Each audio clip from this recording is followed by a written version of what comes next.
Escuch mi nombre a través de la puerta entreabierta del estudio de mi padre, pronunciado como si diste un objetivo, no de una persona.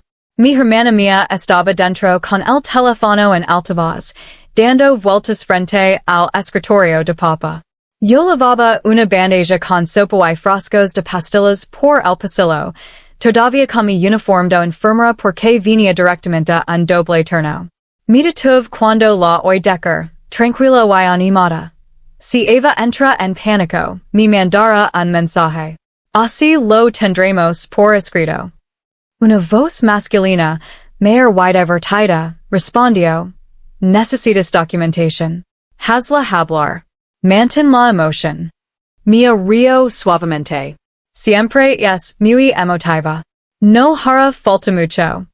Apri con fuerza la bandeja hasta que el cuenco de cerámica encajó. Por un instante, intent encontrar la explicación más lógica. Un malentendido. Un plan para el cuidado de papa en el que no me habían incluido.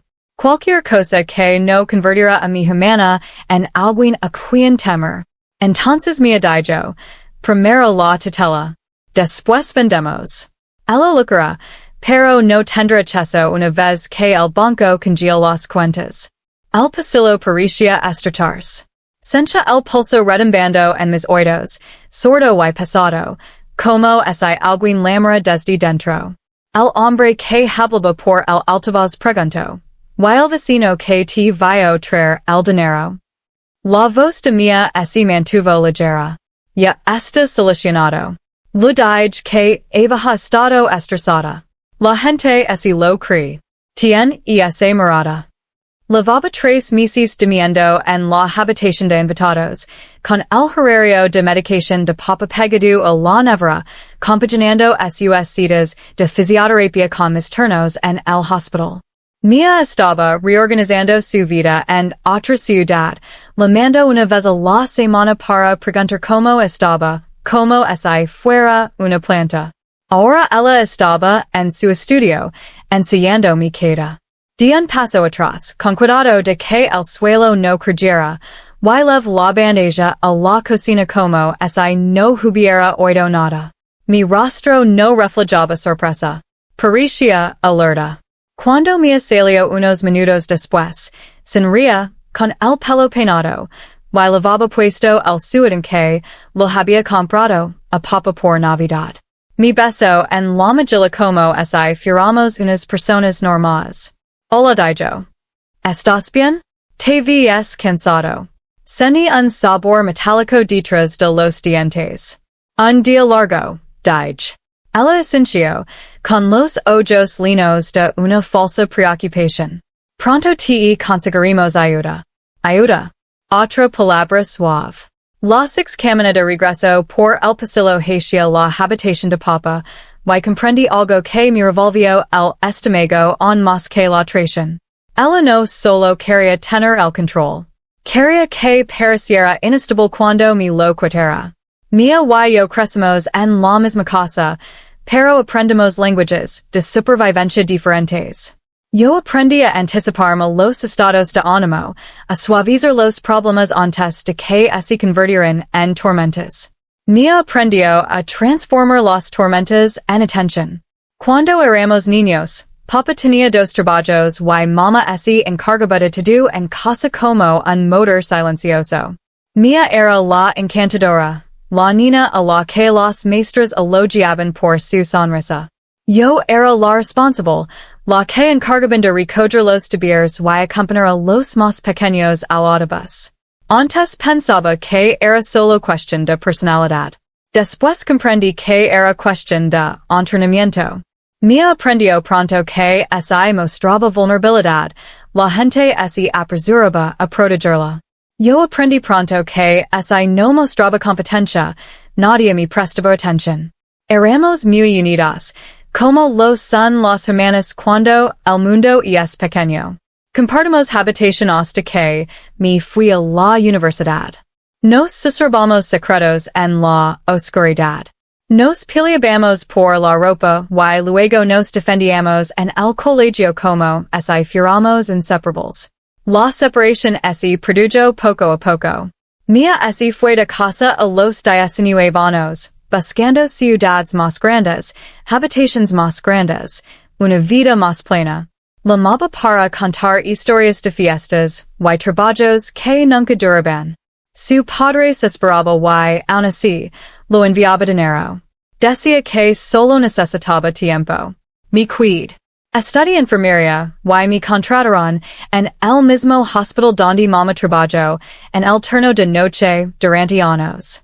Cuando mama falleció repentinamente un aneurisma, el dolor de papa lo sumió en el silencio, y la casa es lleno de frases inconclusas. Mia viajó para el funeral, vestida de negro como si fuera la última moda, y loro tan fuerte que la gente la abrazó primero. Después de que así fue otra vez, Papa y yo establecimos una rutina. Cenamos a la misma hora. Yo pagaba las cuentas. Arregló la fuga debajo del fregadero. Papa me lamaba su ancla y lo decía con cariño. Entonces sufrió el derrame cerebral. Un minuto antes estaba cortando el césped. Al siguiente, yo estaba sentada junto a su cama de hospital, observando cómo su boca lucaba por pronunciar palabras que había usado toda su vida. Los médicos dijeron que tuvo suerte.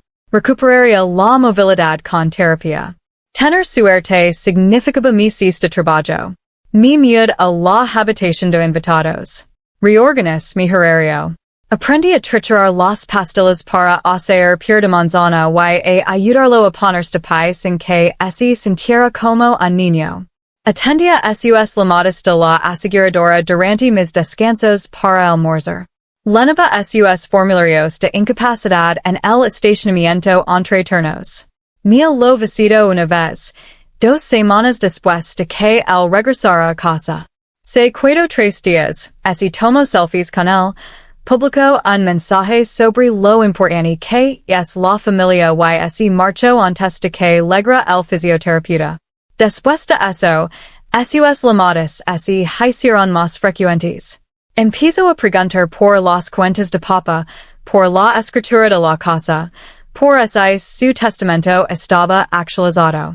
Hay que protegerlo, decía ella con la voz cargada de preocupación.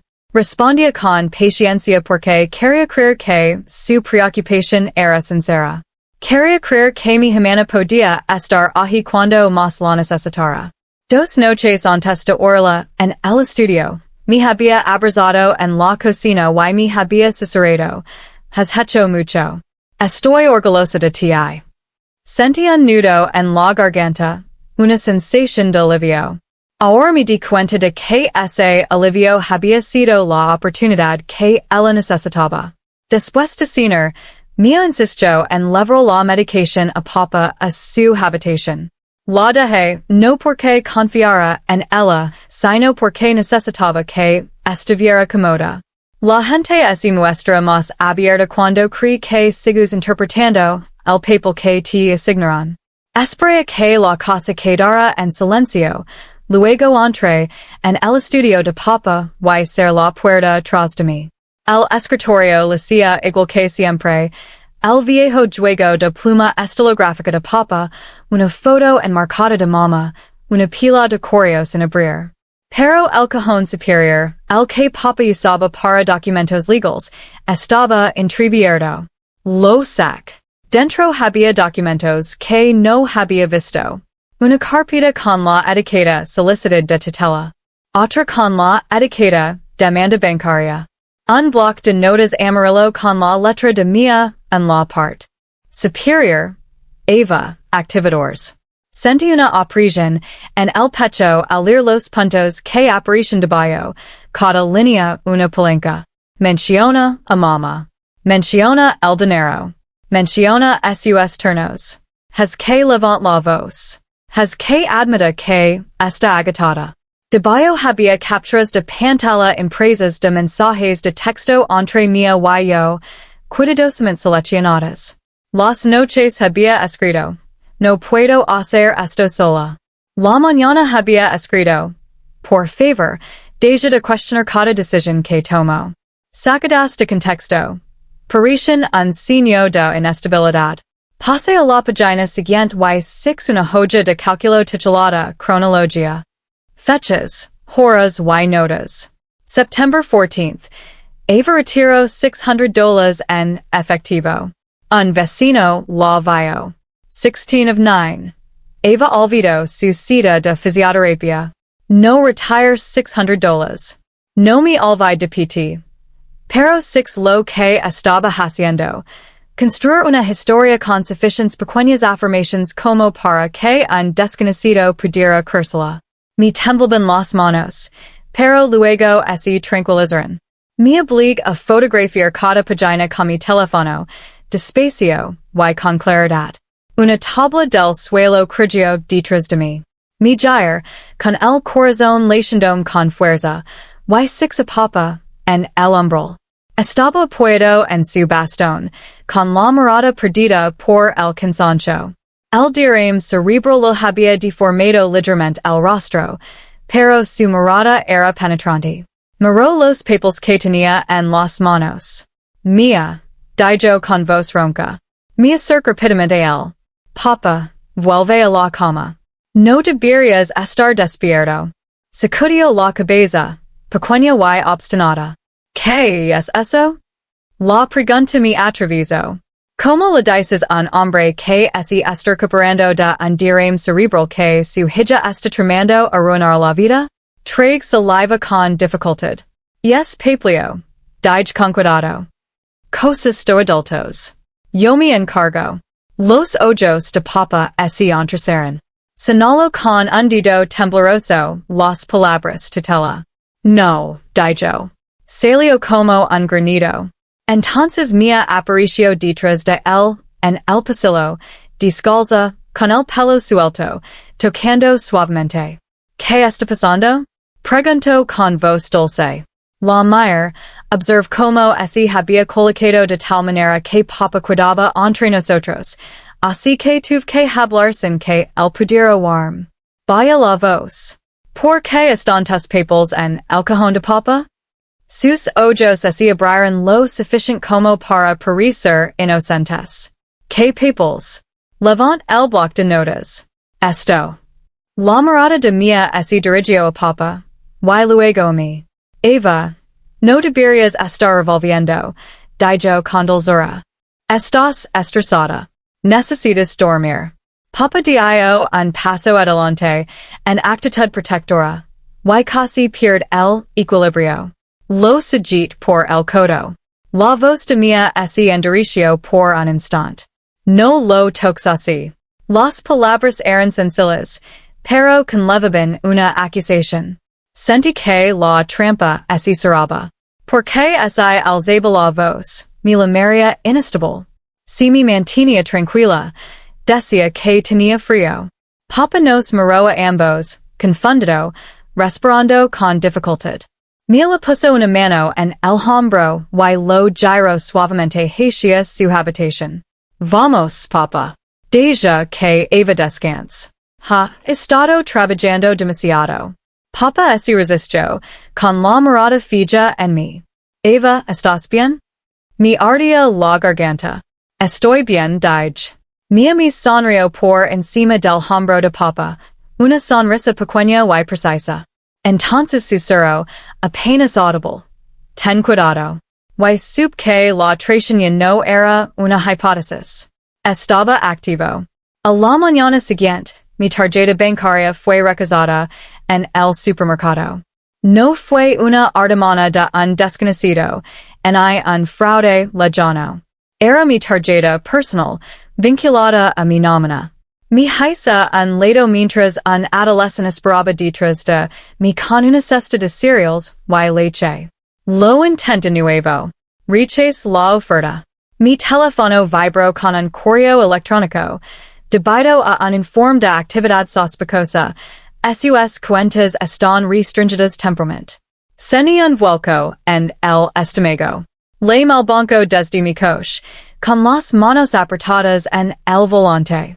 La voz del representante era educada y profesional. Señorita Hart, Daijo, usando mi apellido de soltera porque la cuenta era antigua. Hemos recibido un informe que indica que su cuenta podría estar involucrada en transacciones no autorizadas relacionadas con una investigación de abuso financiero a personas mayores. Maltrato a personas mayores. La palabra hizo que el se volviera denso. Trabajo en un hospital, Dij, con la voz controlada. Soy la cuidadora de mi padre. ¿Qué informe? No puedo revelar esa información. Daijo. Puede presentar la documentación necesaria para aclararlo. Documentation. Prueba. El lenguaje de los sistemas. Conduce directamente al trabajo y intent mantener una expresión imposible durante toda la mañana de visitas a pacientes. Escuch a las familias pedir consuelo mientras mi propia familia me destrozaba la vida. En el almuerzo, encontré un mensaje de mía. Por favor, no pongas nervioso a papá. Hablamos esta noche como adultos.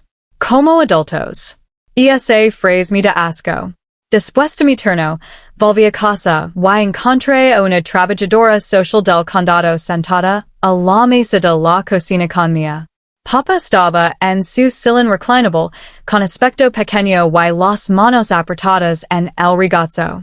La trabajadora social se presentó y dijo que había recibido un informe sobre el estado de los cuidadores y el posible uso indebido de los recursos financieros. Los ojos de mía se humedecieron, justo en el momento preciso. Estoy preocupada, dijo en voz baja. Eva está muy afectada. Es buena persona, pero no es ella misma. Sentí que así me subía el calor a los ojos, pero mantuvo la voz firme. ¿Quién hizo el informe?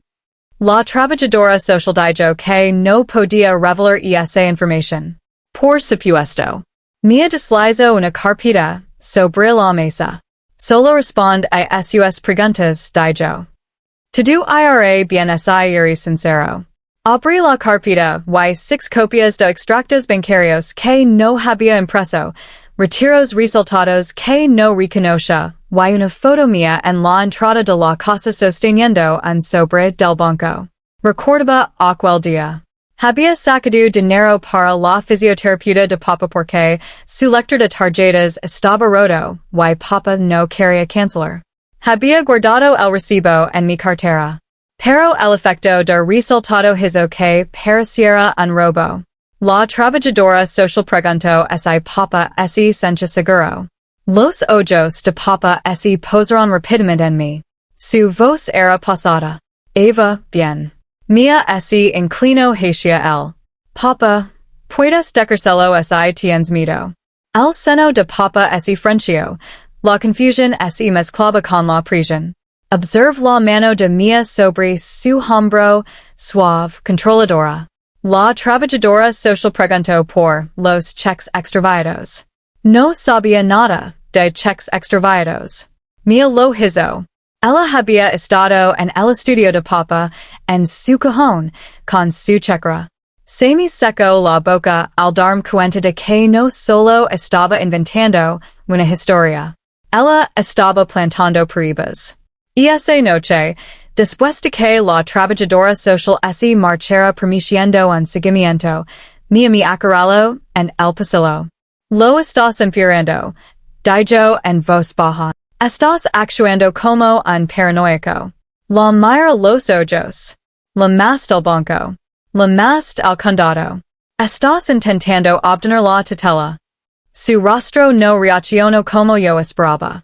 Implement suspiro, como si yo fuera un paciente difícil. Estoy intentando salvar papá, dijo. Y estoy intentando salvar a ti, de ti mismo. La sentencia fue tan cruelmente sutil que así me jalaron las manos. Entré en la habitación de invitados y cerré la puerta con llave. Entonces hice lo único que mía no esperaba. Comencé a tratar a mi hermana como si fuera un caso clínico. Durante 2 días casi no dije nada. Lo di de comer a papá. Lo levé a terapia. Fui a trabajar. Lo sonreí a mía cuando habló, como esi la sonría un compañero de trabajo en quien no esi confía. En mi interior, estaba construyendo una cronología. Sac todos los recibos de mi cartera, y los escaní. Solicite copias de la asistencia de mi padre a las citas de fisioterapia. Le pedí a mi supervisor del hospital mis registros de turnos correspondientes a las fechas en las que me afirmó que falta mis citas. Entonces hice algo que sentí como una traición, aunque fue en defensa propia. Instalé una pequeña cámara de seguridad en el pasillo, fuera del estudio de papa, escondida detrás de una foto enmarcada. Me dije a mí mismo que era por la seguridad de papa. También era para mí. Esa noche encontré a mí de nuevo en el estudio, con la puerta cerrada. Me apareció una notificación de la cámara en el móvil. Movimiento detectado. Observe la transmisión en vivo desde mi auto en la entrada, con los dedos entumecidos. Me abrió el cajón de papa, sacó su chequera y escribió algo, con la cabeza inclinada como si el papel lo susurrara. Luego arrancó un cheque y lo guardó en el bolsillo. Se me hizo un nudo tan fuerte en la garganta que pensé que iba a vomitar. Podría haber irrumpido entonces. Podría haber gritado. Podría haber agarrado la cuenta y haberla hecho pedazos. Pero lo que ella quería era ser fía. Así que grabé la transmisión y condujo hasta el apartamento de Jenna. Dana contestó mi llamada casi a medianoche. Cuando le conté lo que tenía, su voz se volvió inexpresiva, lo que indicaba que me creía. Presentaremos la demanda mañana, dijo. Y no la enfrentó solo. A la mañana siguiente, Papa tenía una cita de seguimiento con su neurólogo. Mia insistió en acompañarlo. En la sala de exploración, el médico le hizo preguntas a Papa para evaluar su capacidad cognitiva. Papa respondió despacio, pero con claridad. Sabía su dirección. Sabía el mes. Sabía mi nombre. Cuando el médico le preguntó quién lo había ayudado más, Papa me miró y dijo, Eva. El rostro de Mia se tensó durante medio segundo. Entonces sonrió y dijo, Papa, no tienes que elegir. El médico la miró fijamente. Él puede responder directamente, dijo ella. La sonrisa de Mia se mantuvo, pero las 6 reconsiderar sus cálculos. Después de la cita, Mia me apartó en el estacionamiento y me habló con una suavidad que me hirió como una cuchilla. Basta, dijo. Si sigues peleando, tendré que hacer lo que sea necesario. Lo que sea necesario, repetí. Se inclinó más cerca. Puedo hacer que la gente cree que eres peligroso. Y tú lo sabes. Sentí como si algo en mi pecho se abriera, no en lágrimas, sino en una especie de claridad que dolía. Porque tenía razón, en una cosa. La gente creyó a la hermana que la roba. Lo creyeron a la hermana que parecía preocupada. No lo creyeron automáticamente a la hermana que sonaba cansada. Por primera vez, comprendí que no solo estaba luchando contra mí. Estaba luchando contra la versión de mí misma que ella había estado vendiendo. Ese fue mi punto de quiebre emocional. Y también fue el momento en que dejé de tener esperanzas de que cambiara. Dana presentó una petición de emergencia para bloquear el intento de tutela y solicitó una auditoría forense de las cuentas de mi padre. Adjunto mis recibos, mis registros de turnos y mis registros de asistencia a terapia. Luego anotamos el video. Las imágenes de la cámara del pasillo mostraron a Mia escribiendo cheques con la chequera de su padre. Claro. Innegable. Cuando Dana me dijo que lo usaríamos, sentí un nudo en el estómago. No porque dudara de que fuera cierto, sino porque odiaba la idea de que mi padre se enterara de lo que su hija había hecho. Dana dijo, tu padre merece saber la verdad, y el tribunal también. 2 días después, tuvimos una audiencia. Me alegó con una blusa pálida, el pelo suelto y la mirada y vidriosa. Sea ferro al brazo de papa como si necesitara que ese mantuviera en pie, aunque él hacía prueba mejor en su bastón. Su abogado habló primero. Describió el agotamiento del ciudadano. Describió mis largos turnos. Describió la restricción bancaria como prueba de sospecha. Dijo que mi padre necesitaba protección. Dijo que mi hermana estaba asumiendo un papel más importante. Cuando Dana se puso de pie, no alzó la voz. No insultó a mía. Simplemente expuso una cronología de los hechos. Presentó mis registros laborales, que demostraban que estuve hospitalizada durante dos de las supuestas citas perdidas. Presentó los registros de asistencia a las sesiones de fisioterapia. Presentó el extracto bancario con el retiro de efectivo y el recibo correspondiente del terapeuta. Luego reprodujo las imágenes del pasillo. La habitación quedó en silencio cuando la imagen de mí apareció en la pantalla. Mi hermana en el estudio de papa, abriendo su cajón, escribiendo cheques, arrancando uno y guardándolo en su bolsillo. El rostro de mí palideció. La boca de su abogado se tensó. Papa hizo un sonido como si su aliento se hubiera atascado en algo afilado. Mia susurró. No es lo que parece. Dana se volvió hacia ella. Entonces, expliqué por qué estabas retirando cheques a medianoche. Los hombres de Mia comenzaron a temblar. Y por un segundo pensé que iba a llorar como siempre lo hacía, lo suficientemente fuerte como para que la rescataran. En cambio, ella estaló. Se levantó demasiado rápido, arrastrando la silla, y su voz se alzó, áspera y furiosa. Me obligó a hacerlo. Dijo, señalando. Cree que es de su propiedad. Cree que es de su propiedad. Yo la estaba arreglando. Reparándolo. El juez le dijo que se sentara. Me miró a su alrededor como si buscara a alguien que en creara su versión. Sus ojos se posaron en papa. El rostro de papa estaba pálido, con esas pálidas que provienen del dolor, no de la enfermedad. Dijo una sola palabra, con voz ronca y temblorosa. No era ira. Fue incredulidad. Ese fue mi punto de inflexión, incluso más que las imágenes. Porque en el momento en que me perdió el control de su máscara, la historia que había construido se derrumbó en público.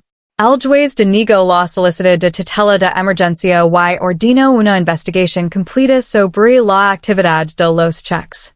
La abogada de Mia la apartó. Ella no dejaba de mirarme, no con odio, sino con pánico. Al salir de la sala del tribunal, me espidó. Lo arruinaste. No respondí. Por primera vez en semanas, no lo necesito. Las consecuencias no fueron cinematográficas. Fueron administrativas. El banco me restableció el acceso después de que Dana presentara la orden judicial y las pruebas. El condado cerró la investigación sobre la cuidadora con una nota que indicaba que el informe parecía una represalia. Papa no habló mucho durante días. Se movía por la casa como alguien que está aprendiendo a usar peces nuevas. Cuando hablaba, hacía preguntas breves, como si intentara reconstruir la realidad a pedazos. ¿Qué me perdí? Me preguntó una vez en la mesa de la cocina. Me senté con él y le dije la verdad sin rodeos. Le dije que me quería la tutela. Le dije que había intentado usar mi cansancio como arma. Le dije que lamentaba cualquier cosa que lo hubiera hecho sentir inseguro. Papa se quedó mirando a sus manos durante un buen rato. Entonces dijo, pensé que volvería. Esa frase me quebró algo, no porque fuera dramática, sino porque era honesta. Mia se fue de casa 2 días después de la audiencia. No dio pretextos. Empezó en silencio, como un ladrón que deja un trabajo sin terminar. Lo último que se llevó fue el ciudadano que había usado, el que yo lo había comprado a papa. Antes de marchar mi miró en el pasillo y me dijo, siempre te viste que ganar. Casi me río. No porque fuera gracioso, sino porque era su último intento de cambiar mi perspectiva. Necesitaba sobrevivir, dije. Perpetuo, como es la palabra no es lo hubiera ocurrido. Un mes después, Papa actualizó sus documentos legales con dana present. Añadió una capa adicional de supervisión a sus cuentas y me nombró su representante legal en materia de salud, no porque quisiera castigar a mía, sino porque necesitaba estabilidad. La investigación sobre los controles continuos sin que yo supervisara cada paso. No era necesario. Ya había visto la verdad. Lo más extraño fue lo que me pasó después. La adrenalina se desvaneció y lo que quedó no fue odio. Se trataba de límites. Dejé de llamar a mía para explicar las cosas. Dejé de dar oportunidades para volver a entrar en escena por culpa. Dejé de narrar mi vida para ganar su aprobación. Un domingo tranquilo, ayudé Papa a sentarse en el porche mientras el sol calentaba las tablas. Miró el jardín que solía correr y dijo, lentamente, lo hiciste bien. Sentí un nudo en la garganta, pero no dejé que se desbordara en la escena. Simplemente me senté a su lado, escuchando los sonidos del vecindario. Y dejé que la sencillez fuera suficiente. Porque mi respuesta no fue un discurso. Fue el momento en que dejé de permitir que mi humana incluyera mi nombre en sus planes.